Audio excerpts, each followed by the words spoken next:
Hello friends, অন্তিম পালের ছাদ বাগানে আপনাদের সবাইকে স্বাগত। আর আজকে অনেক সকাল সকাল চলে এসেছি বাগানে। আর আজকে একটা দারুণ কন্টেন্ট আপনাদের জন্য রয়েছে, কারণ সকাল সকাল মোবাইল হাতে নিয়েই আমি একটা পেয়ে গেছি দারুণ জিনিস। যেই একটা প্রবলেম আমার বন্ধুরা খুবই ভুগছেন কেন্ন নিয়ে। এই যে বর্ষার সময় কিন্তু মাটিতে প্রচুর পরিমাণে কেন্ন হয়, তারপরে আমরা যারা একটু গোবর সার ব্যবহার করি তাদের তো আর বলারই নেই, মানে প্রচুর প্রচুর কেন্ন হয় বাগানে। তো সেই কেন্নর তাড়ানোর উপায় আমি আপনাদেরকে আমার মতো করে এতদিন বলেছি। আর আজকে একটা পোস্টে আমি দেখেছি একটা দারুণ জিনিস, যেটা আমারও কিন্তু জানা ছিল না।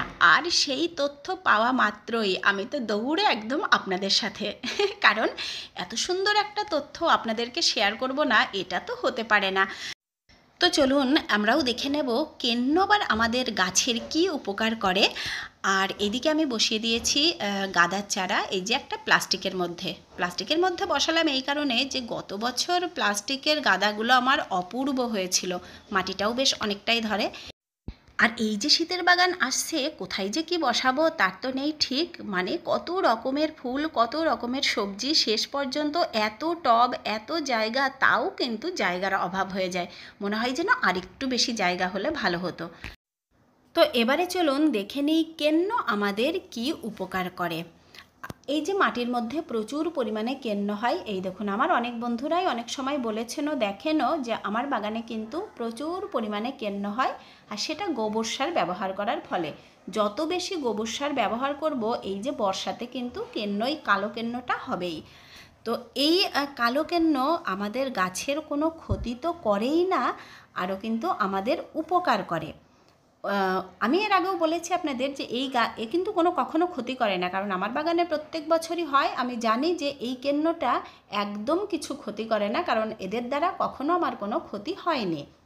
তাহলে উপকার কি হয়, যে তথ্যটা আজকে নতুন পেলাম, এরা আসলে কেঁচোর মতোই মাটির মধ্যে ভার্মি তৈরি করে। তাহলেই বুঝুন যে এই কালো কেন্ন কতটা উপকারী। যে কেঁচো যেমন আমাদের ভার্মি কম্পোস্ট তৈরি করে, এই যে মাটির মধ্যে আমরা ভার্মি কম্পোস্ট বাইরে থেকে কিনে নিয়ে আসছি, আর সেটা যদি এই যে কেন্নরা মাটির মধ্যে নিজেরাই তৈরি করে, তাহলে সেটা কতখানি উপকারী। আর একদম পিওর ভার্মিটা তার মানে আমরা পাচ্ছি। এই যে বিভিন্ন সময়ে আমরা বাইরে থেকে ভার্মি কিনি, সেটা কিন্তু ভালো হয় না, দেয় না, বালি মেশানো দিয়ে দেয়, আমরা ঠকে যাই। আর এই যে ভার্মি যা তৈরি হবে এখানে, এটা কিন্তু ঠকার কোনো একদম কোনো চান্স নেই ঠকার, কারণ এটা অরিজিনাল ভার্মি মাটির মধ্যে তৈরি হচ্ছে। তাহলে যারা এই যে কেন্নর সমস্যায় খুব বেশি চিন্তিত বা ভুগছিলেন বা কি করে তাড়াবেন বুঝতে পারছিলেন না, তাদের কিন্তু আর কোনো চিন্তা থাকলো না। কেন্ন আমাদের কোনো ক্ষতি করে না, এটা কিন্তু আমাদের উপকারী করে। আর এটার ইংলিশ নামটাও আজকে জানা হলো, এটার ইংলিশ নাম হচ্ছে ব্ল্যাক স্ট্রাইপড মিলিপেড। তা ওই মিলিপেড ভার্মি, মানে যেটাকে এই ভার্মিটাকে বলা হয় মিলিপেড ভার্মি। তো মিলিপেড ভার্মি গাছের জন্য কিন্তু খুবই উপকারী, একটা দারুণ তথ্য আমাদের জানা হলো।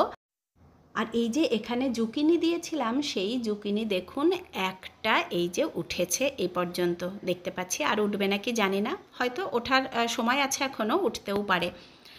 আর এইদিকে আমি নিয়ে চলে এসেছি অনেকটা গোবর সার, আর এই মাটিটাকে তৈরি করে রাখবো।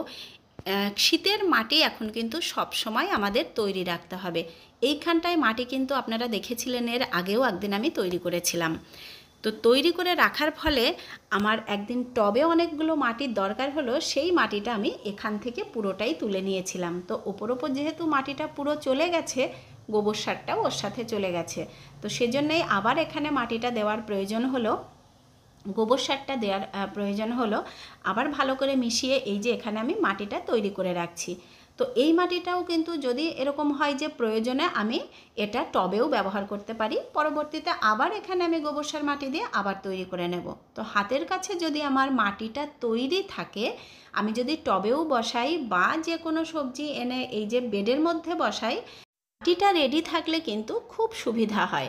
কারণ আমরা অনেক সময় আমার এমন হয়েছে যে মাটি তৈরি নেই, অথচ আমি চারা নিয়ে চলে এসেছি, আর ওই চারাটা রেখে দিয়েছি থালার ওপরে। এখন তো ছোট ছোট পটে যেমনভাবে চারা দেয় ওরকমই দেয়।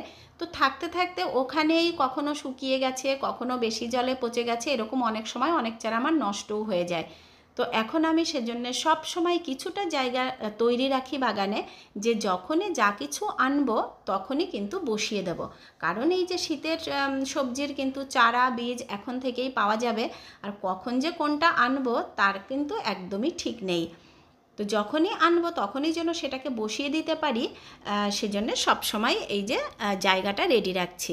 আর আপনারা যখন চারা আনবেন তখন অবশ্যই কিন্তু বিকালবেলায় বসাবেন, সকালে একদম ছোট চারা বসাবেন না, কারণ সারা দিনের রোদে তাহলে ওরা খুবই ঝিমিয়ে পড়বে। আর রাত্রির বেলায় যদি বসানো হয় তাহলে সারা রাত ঠান্ডাতে ওরা অনেকটা অ্যাডজাস্ট করে নেবে। তারপরে সকালবেলা একটুখানি কাগজের টুপি বানিয়ে যদি ঢেকে দিতে পারেন দিয়ে, তাহলে কিন্তু খুব ভালো হয়। যেটা আমরা আগে করতাম, আমি আর আমার দিদি যখন বাগান করতাম, সব ফুলের চারাগুলোকে আমরা ছোট্ট ছোট্ট কাগজের টুপি বানাতাম, আর যেই সকালে রোদ উঠতো সেই সব ওই কাগজের টুপি দিয়ে ঢেকে রাখতাম। বিকেলবেলায় আবার ছাদে গিয়ে সেই টুপিগুলো খুলে দিতাম।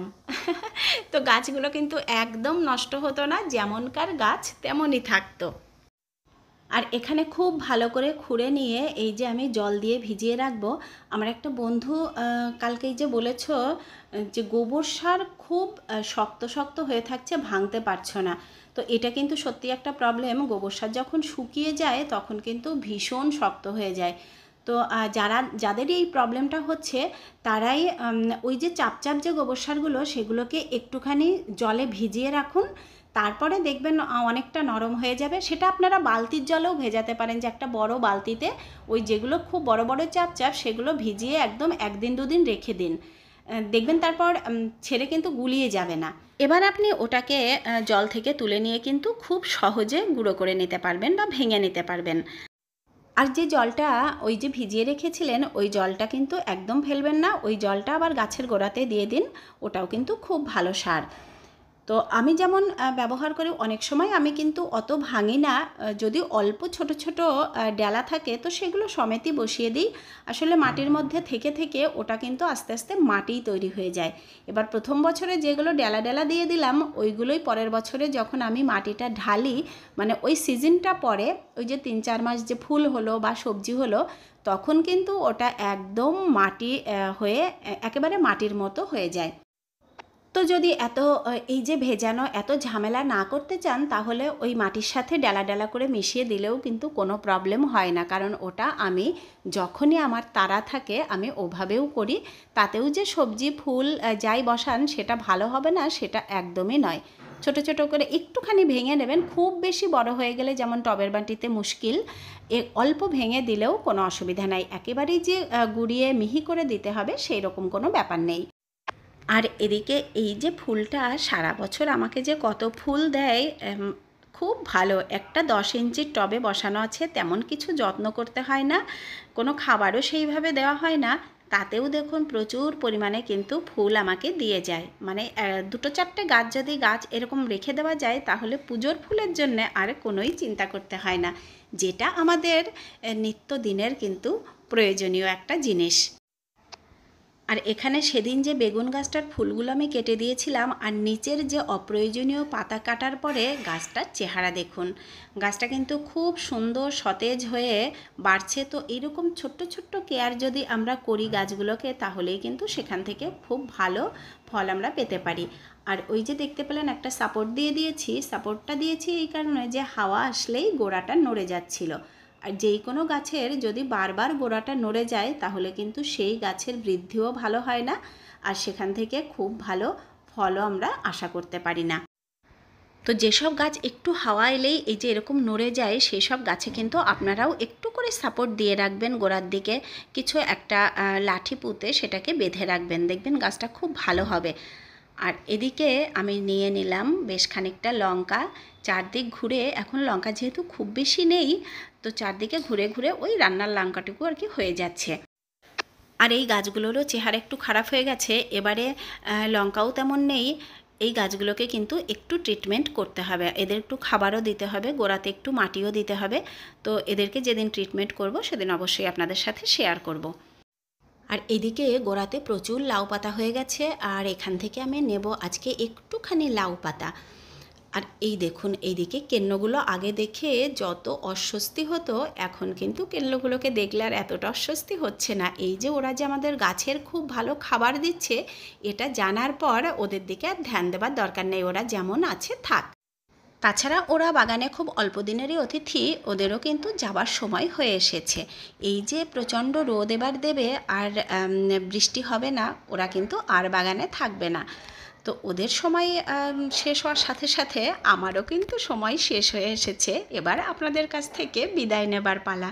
তো এতক্ষণ যারা দেখলেন তাদেরকে অসংখ্য ধন্যবাদ। ভালো লাগলে লাইক, কমেন্ট, শেয়ার করবেন।